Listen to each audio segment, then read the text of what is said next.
If capital is supposed to make companies stronger, why do some of the most efficient companies emerge when they can't raise any venture capital?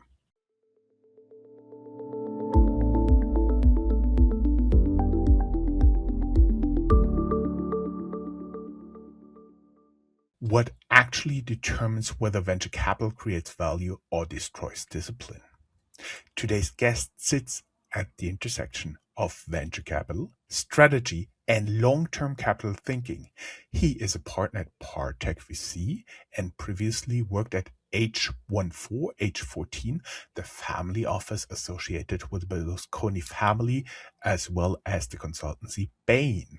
We connect that perspective with real founder outcomes, including companies like Flix, which scaled with significant capital, and Emma, which reached over 400 million euro in revenue with minimal funding and strong discipline.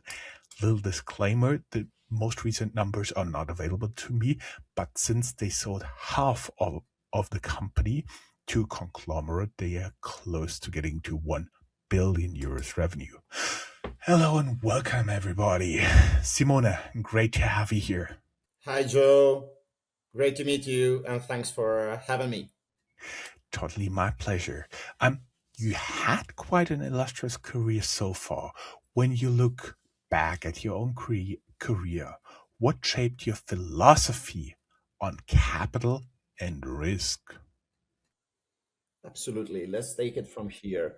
Um, so let's say that basically, I always wanted to be an investor even before I started the Bain Company. So when I joined Bain, I proactively decided to invest most of my time and spend 50% of my time on the project on due diligence for private equity funds, strategic planning projects, cost cutting projects across multiple industries from luxury, medtech, pharma, oil and gas, diversified industrial, B2C.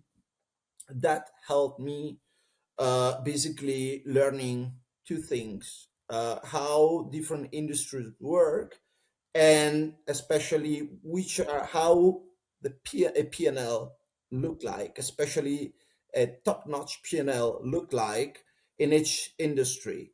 Um, then I basically, when I moved to H14, I learned how to invest in the growth stage. And so I really understood how to apply what I learned at Bain& and Company more on the tech side, especially because I was investing already at the later stage. And so I had the opportunity to help also some entrepreneurs in scaling their businesses. Now at Partech, basically, I'm investing at Series A and B. So much earlier on compared to what I was doing at age 14. And basically, I'm using what I learned in the first 10 years of my career, A, to understand which are ideally the companies and the business models that work better than others, and B, when my portfolio companies reach already a certain scale, I can help them in identifying early on the issues that they have and solving them and scaling them. Scaling basically the business, ideally becoming large businesses and also profitable. Mhm. I was wondering, you you talk about learning. What did you believe early on, for example, when you started at Bain, um, that you now think is wrong? In terms of you mean for venture capital or in general? In general investing, but especially, of course, 91% of our audience listens for professional reasons. By the way, there's always audience feedback link. You can take it every time wherever you're watching this or listening to this. So, especially in venture capital investing. So listen, I think that is consulting. I think it is good when you start working because you learn a lot. Maybe what the output that you generate is not super useful, but for sure you learn a lot. Huh? So what I would say is that I wouldn't use or I wouldn't hire consultants for any kind of need and assessment that they have to perform on my portfolio companies, because by the way, I can do it by myself. But very often, CEOs were hiring consultants just because they wanted to put the finger to the consultant and blame them just because they said what the CEOs wanted to tell to their managers. Okay, so this is a little bit how it worked. But consulting is a good school, as it is also investment banking. Pros and cons of the two experiences. Of course, you learn different skills. Mhm. Little disclaimer for my laughter here. It was not about Simone. It was not about the consultants. It was about my memory starting out in consulting. um, Simone, what was the most common misconceptions founders have about venture capital? Usually, I would assume the most misconceptions are cleared out after seed, but there should be some misconceptions at the very start. For example, what I see with most early stage founders, it's venture capital, so I pitch it. They don't understand that it requires different expertise, different stages, different industries. Yeah. So let me say that today in the venture capital industry, both on the investor side and on the founder side, there is a big ego topic. And a lot of decisions are made also driven by ego sometimes. I'm not saying always, but sometimes, and not rationally. Okay. And I can understand, young founders with a lot of ambition that they see their peers raising massive round, hundreds of millions at super high valuations. And they probably just look at the positive side of that. And they do not understand the implications that those rounds have in terms of, the liquidation preference stack that you might have on top of your head, if things, especially if things are not going well. So I think it is very much important to understand early on if you want to embark in a journey with a venture capital, because the moment you raise a round, you are not. This is not just a first milestone of success, but basically you are automatically raising the bar, and you are embarking on a journey where the speed has to be much faster compared to what you did before. And capital is accelerating things, is accelerating growth technically, but it is also accelerating issues. So if you don't have the right machine, the right people in place, you might risk to hit a wall. A very smart friend of mine told me basically all venture capitalists are sharks that will hunt you if you're not fast enough. Would you agree to that? He didn't instantly say no. Let me tell you something. Private equity funds tend to be considered as sharks.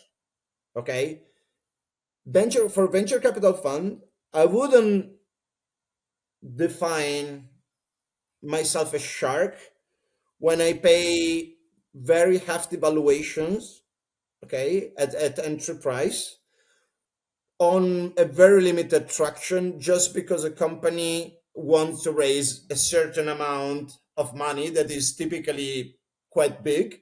And of course, there is a rule of, 20% or even less of dilution. The thing is, our job on paper is to make money, to deliver. Our clients are both the entrepreneurs, but also our investors, the LPs. So at some point, we need to generate money. If, of course, we see that things are not going well, we need to take actions and to explain to the entrepreneurs that things are not going as expected and he has to change something. Then, of course, it is market standard to have the 1x liquidation preference on each round. And then, of course, okay, you might blame and you might say that that is not fair. How can I say? Welcome to life. Life is not fair.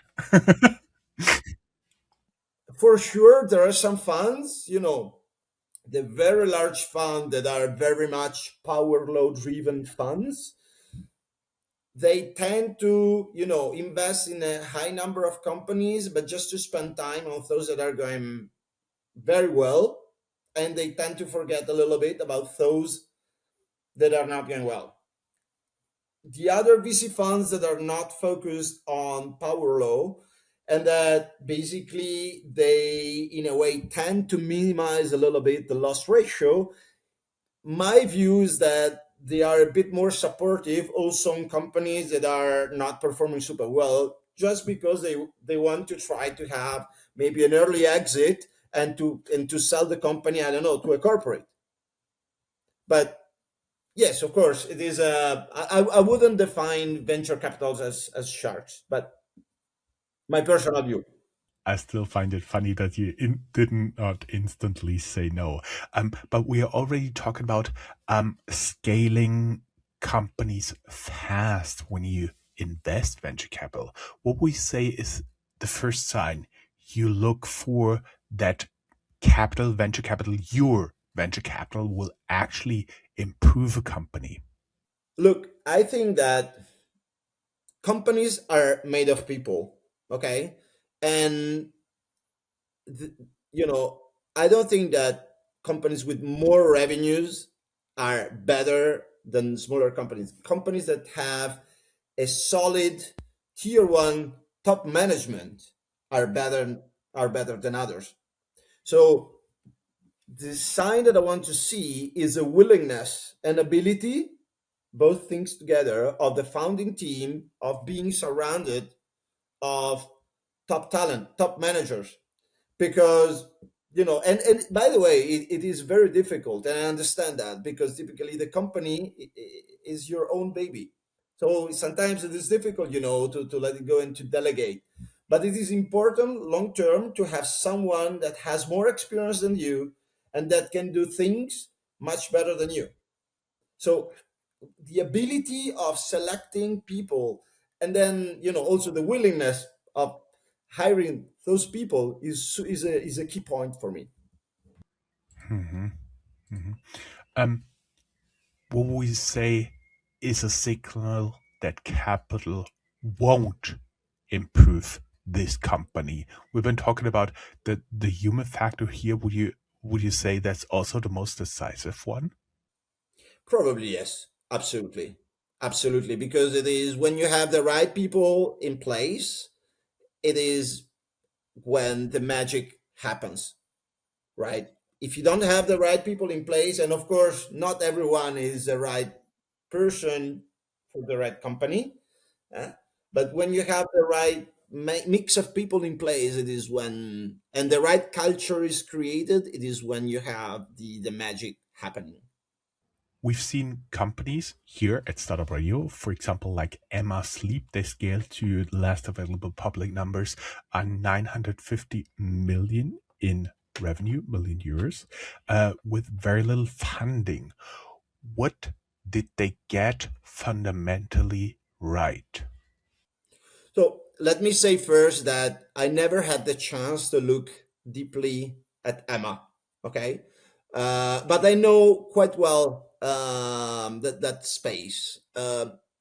So Emma basically was playing in a vertical where the consumer have a very low repeat rate, repurchase rate. Okay, so if you buy a mattress, basically this year, probably you won't buy another one in the next 2 or 3 months. That means automatically that you need to have a customer acquisition cost that is lower than your contribution margin post cost of production, post of cost of goods sold, and post logistic cost. Okay, and so I guess that since day one they set up the operations in a very asset light way, because basically they didn't have their own logistics, they didn't have their own production. They just had a sourcing team in Southeast Asia, and then they basically relied on third party provider. And then on more on the customer acquisition side, again, I'm not sure, but I think that they did what my portfolio company KoRo did also. So meaning using the microbloggers on Instagram, because that can give you a lot of variability, because they give a lot of discount codes, and basically you pay only on performance. And I think basically they were in the right vertical at the right moment, because then COVID started, so probably there was also a pickup of the revenues, and multiple on e-commerce companies were pretty high back then. Post COVID, who knows what would have happened?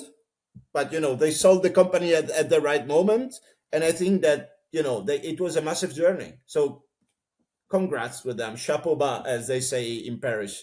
By the way, we interviewed the founder. Basically, he said they were too honest in their pitch decks. They had realistic numbers, but everybody inflates them apparently. And so everybody thought, oh, the real numbers are the inflated numbers, and nobody invested. That was the bottom line of the interview.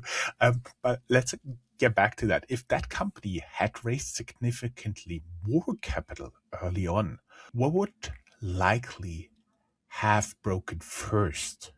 Like culture, product, or economics? I see three potential mistakes they could have made. A, setting up their own operations, warehouses, logistics, that is very difficult to operate and is very expensive. So, from a capex perspective. B, they might have been tempted to to push up the customer acquisition costs to increase the revenues, basically reducing their margins and overall unit economics.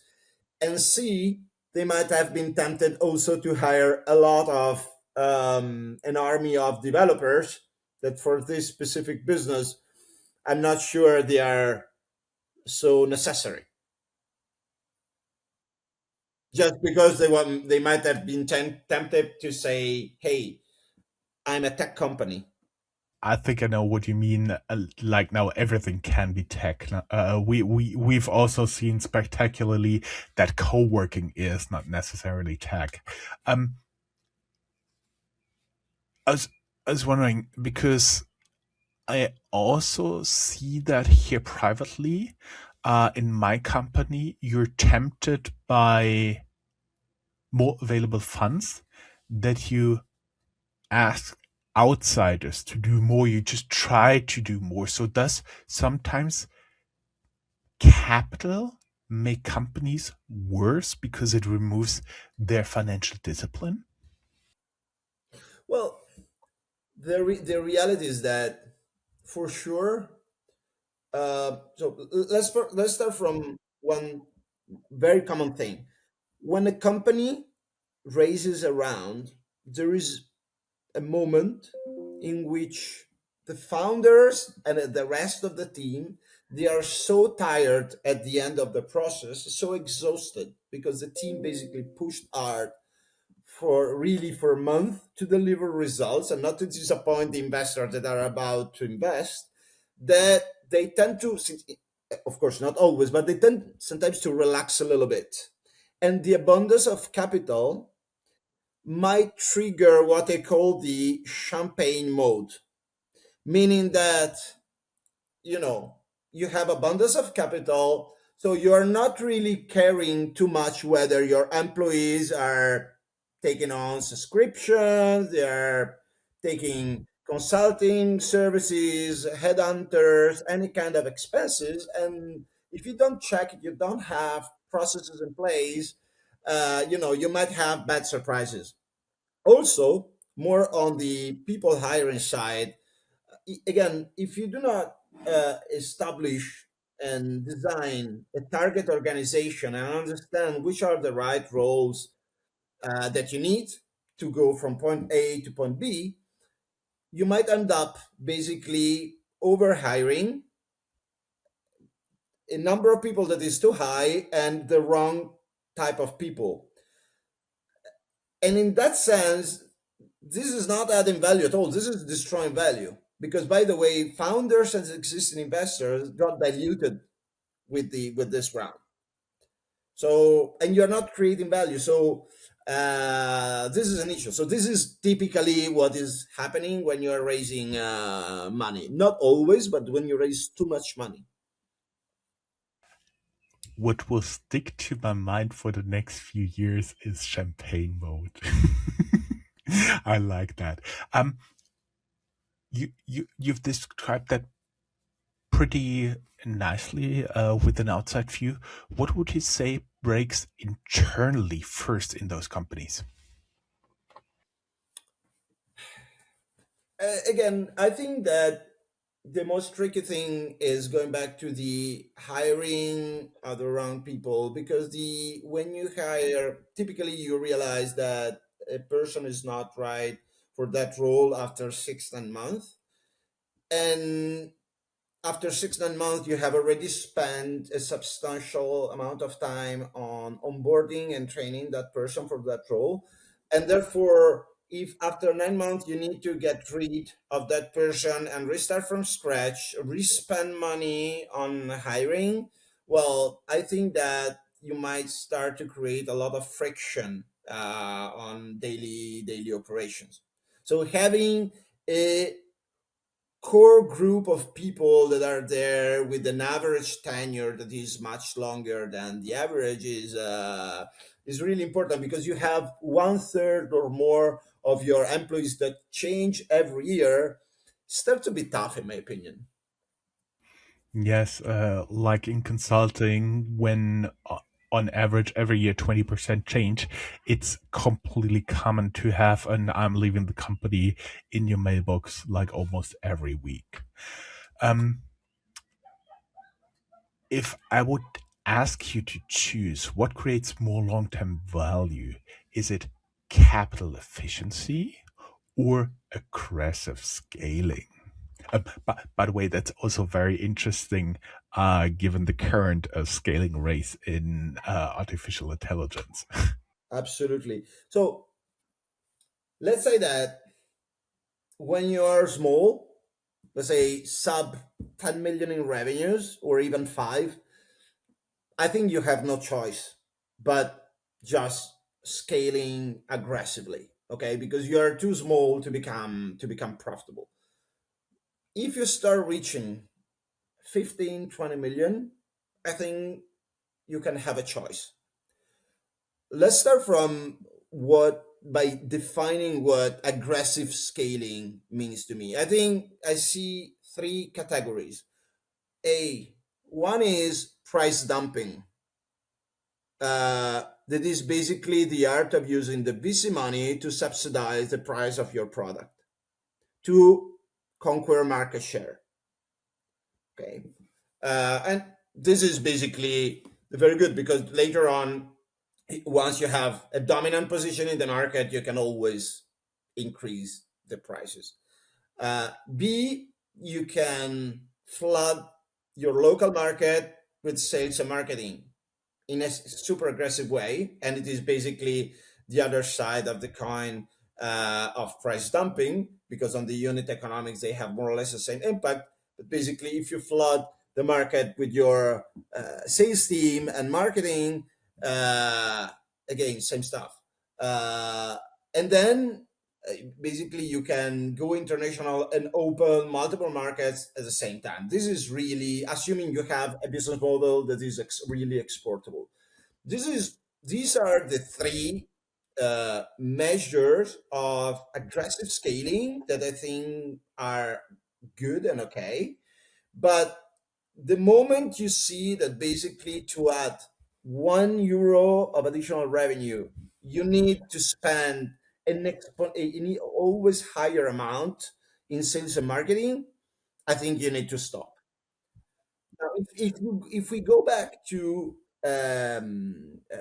basically to capital efficiency, I think that if you are already at 15, 20 million, you can afford, if you want, to say, okay, I still have, I don't know, 10 million on the balance sheet, or five, I don't know, something like this. I'm very close to profitability. I can decide to grow 40% every year, making selected investments. And which, when selected, means I make a proper assessment of what is the input and what is the output. If you grow 40% every year for 7 years, basically you reach, like, this is the amazing effect of compounding, you reach 200 million. That is overall a nice outcome, and probably you would have generated a decent amount of cash flow. And in that case, by the way, in the middle, you can always change your mind and decide to raise capital if if there are the right opportunities out there.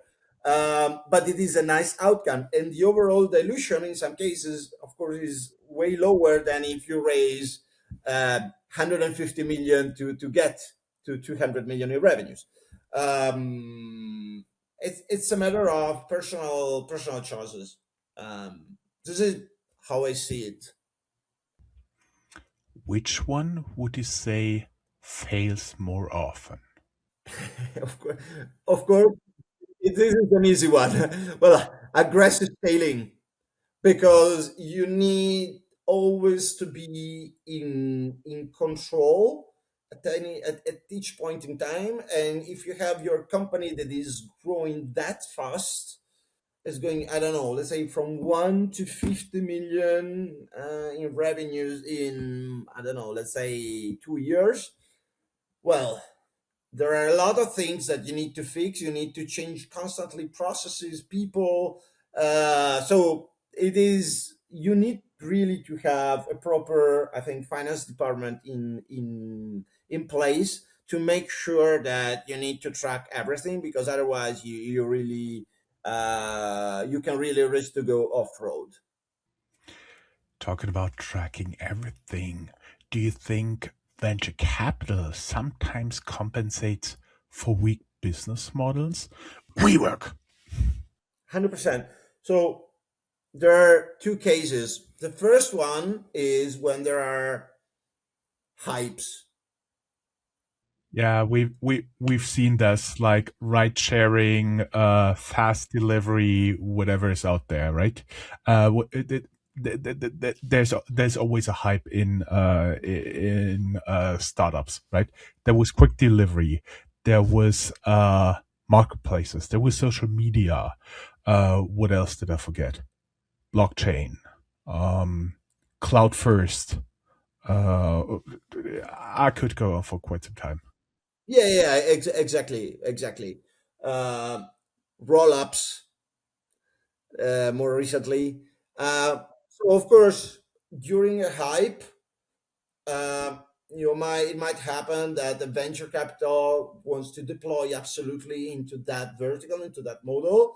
And so if the first company has is already gone because it is already too big, I say, okay, let's invest in company B. But maybe company B is not that great. And so, but if that VC ends up investing there, you say, well, it's good for the entrepreneur. The other case is when you invest in a company, the business model doesn't work super well, or founding team is not great, not amazing, overall growth is not really there, maybe you have burned a bit too much, and existing investors don't want, to cut their investment and to put it at zero for multiple reasons, and they continue injecting some capital into that company, and that company might end up selling to a corporate for 150 to 100 million. And in some cases, the VC will end up having a nice 1x return on their investment, and founder, with a little bit of luck, might have, I don't know, 20, 30, more, 50 million in return because they have common shares. And so in that case, Why not? Like, so I was wondering, as we've seen, even weak business models can make tempting acquisition targets for established companies. But what would you say as a VC? What metrics exposes this the fastest as you cover up a weak business model with venture capital? It may not always be the losses you are incurring. sorry, can you just repeat the question? What's the metric you think is the number one that would expose a weak business model compensated, hidden by injection of venture capital? It cannot always be losses. Sometimes pretty good long-term companies make losses in the start, but what would you say is the number one metric?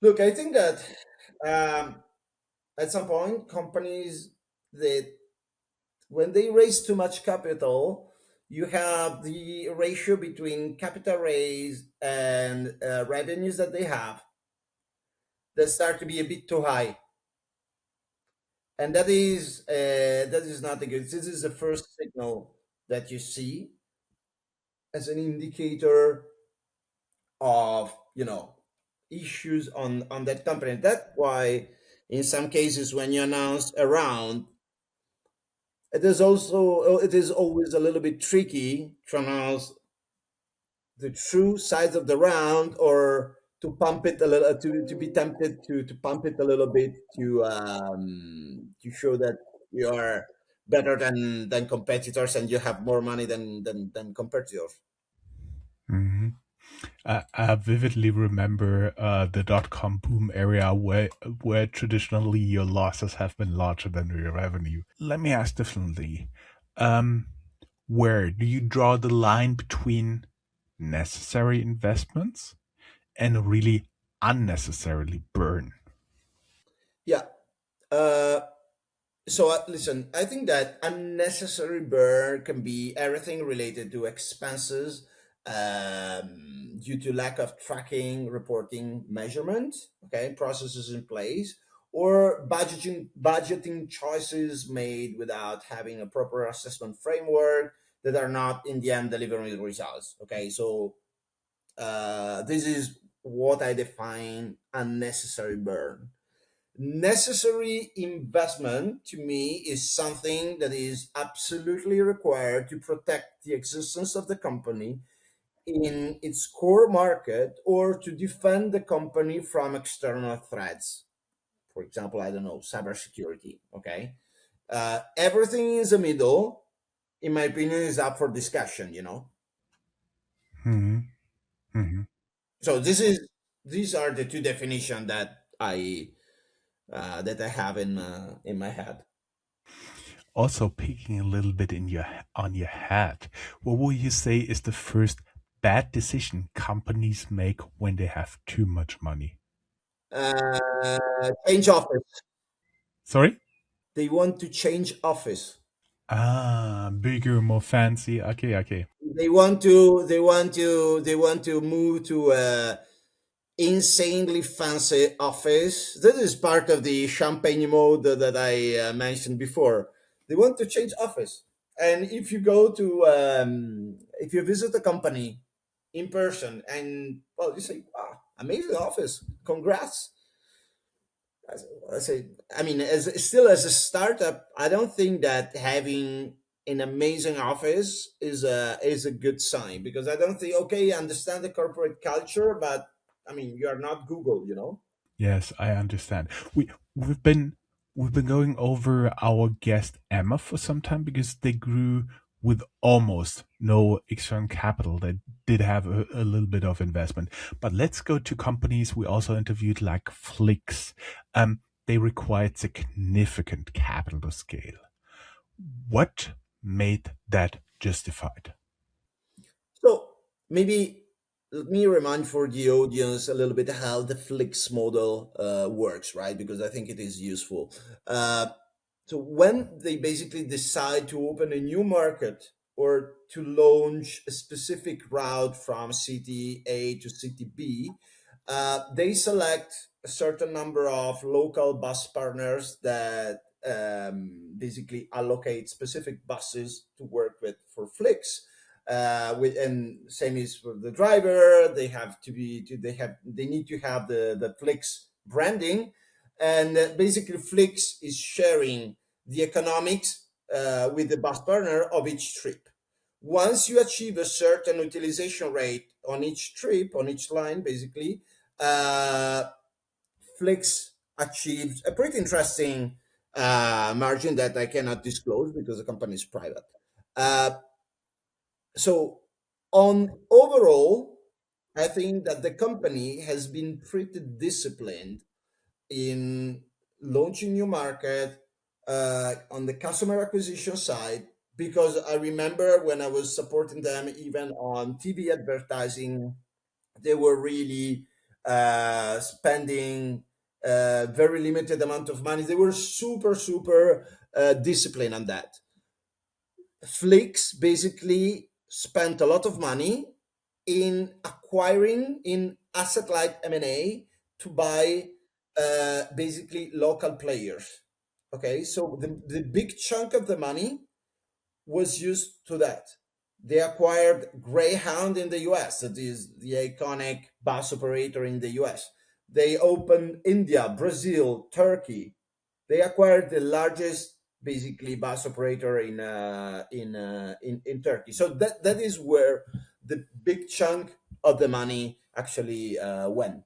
But what I really liked back then of the Flix model, on top of the three founders that personally I think that were amazing and still believe that today, is that it is one of the very few business model that has a global potential. It is easily exportable in any kind of geography, and where you can have a global repeat, because basically people when they travel they can use Flix in any kind of geography where Flix is present. So this is basically the nice thing of Flix, and it is basically quite difficult to replicate. So it is highly defensible. Mhm. What would have happened with Flix without that massive VC investment in capital? Listen, I think that basically it was one of the very few business model where VC investment were really required to scale, or in case if they had failed in raising additional capital, basically they would have stopped acquiring other businesses, and so they might have found themselves just on a couple of geographies, let's say Germany, Italy, and France, that were the three core geographies. They wouldn't have expanded into the UK, into Turkey, and so they would have gone basically, they would have become profitable way sooner. This is how I see it, because basically Germany and Italy, they became profitable pretty early on. So the business was cash generating. Mhm. Um, what would you say if Flix were built today? Would you fund it the same way? So I think yes, maybe it would have they would have required less capital on the tech side, because they had still a good number of developers in Munich that are expensive, as you can imagine.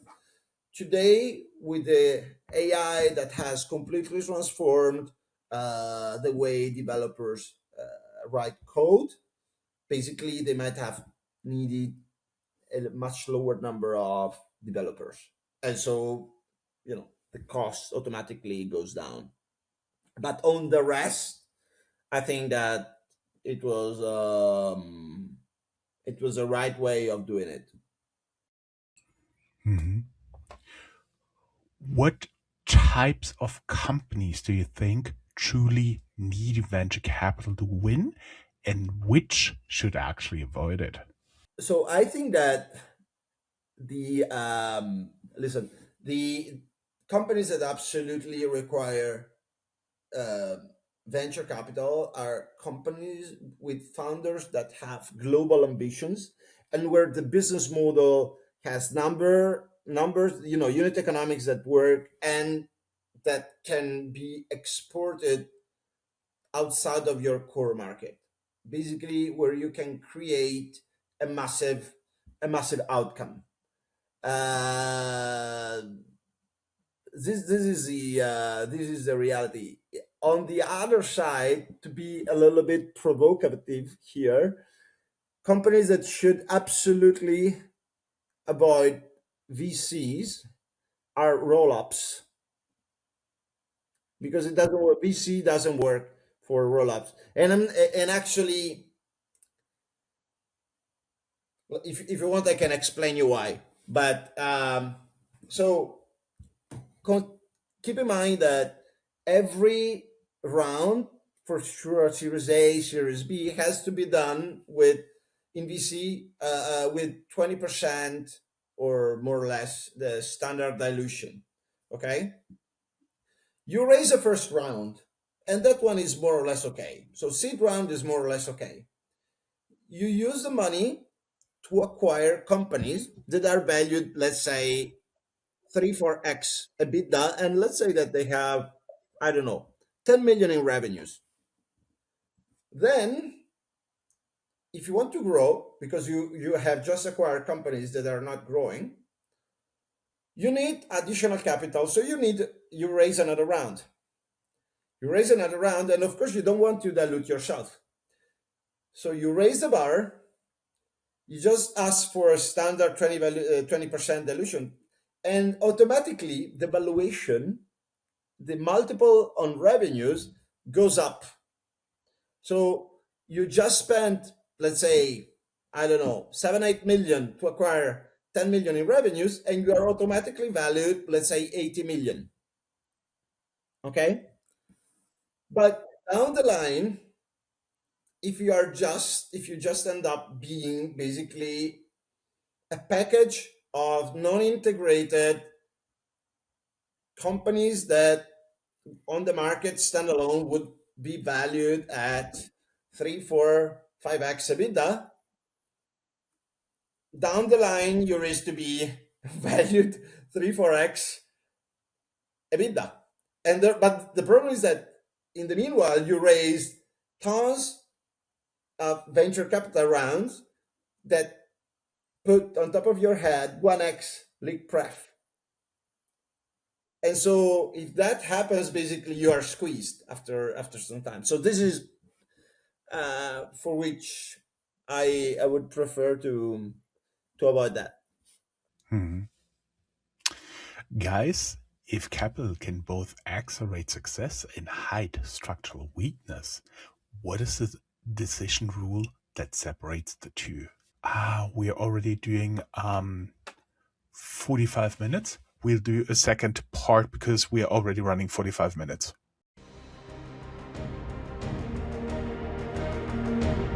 That's all, folks. Find more news, streams, events, and interviews at www.startuprad.io. Remember, sharing is caring.